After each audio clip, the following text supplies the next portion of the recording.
నేను ఈ ఆదివారం కండక్ట్ చేసే మెమరీ మిరాకిల్ అనే 2 అవర్స్ వర్క్ షాప్ లో అటెండ్ అవ్వాలనుకుంటే ఇక్కడ స్క్రీన్ మీద కనబడుతున్న నెంబర్ కి మీరు మెమరీ అని మెసేజ్ చేసినట్లయితే మా టీం మీకు రిజిస్ట్రేషన్ లింక్ పంపిస్తారు. సో దీంట్లో ఎలా చదవాలి, ఎలా ఫోకస్ గా ఉండాలి, ఎలాంటి టెక్నిక్స్ నేర్చుకోవాలి, అలాగే ఎలాంటి మైండ్ సెట్ బిల్డ్ చేసుకోవాలనే దాని గురించి క్లియర్ గా మనం డిస్కస్ చేస్తాం. దాంతోపాటు ఇంకా మీకు ఏమైనా క్వశ్చన్స్ ఉన్నా కూడా అక్కడ మనం డిస్కస్ చేస్తాం. నేను కొన్ని సెమినార్లో కొన్ని క్వశ్చన్స్ వేస్తుంటాను. దాన్ని ఏమంటే అసలు మీ జీవిత లక్ష్యం ఏంటి అని అడుగుతుంటాను కొన్నిసార్లు.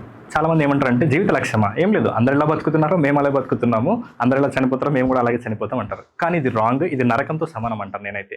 ఎందుకంటే భగవంతుడు మనల్ని ఎందుకు డిఫరెంట్ గా పుట్టించాడంటే, చాలా యూనిక్ గా మనల్ని ఎందుకు తయారు చేశారంటే, ఇప్పుడు మీరు ఒకటి అబ్జర్వ్ చేయండి, మన ఫింగర్ ప్రింట్స్ జనాల ఏ ఒక్కరి ఫింగర్ ప్రింట్ తో కూడా మ్యాచ్ అవ్వవు. అలాగే మన ఐరిష్ జనాల ఏ ఒక్కరి ఐరిష్ తో కూడా మ్యాచ్ అవ్వవు. మనం యూనిక్. ఎందుకు భగవంతుడు ఇలా డిఫరెంట్ గా తయారు చేశారంటే, మన పుట్టుక వెనుక ఏదో ఒక ఉద్దేశం ఉండే ఉంటుంది.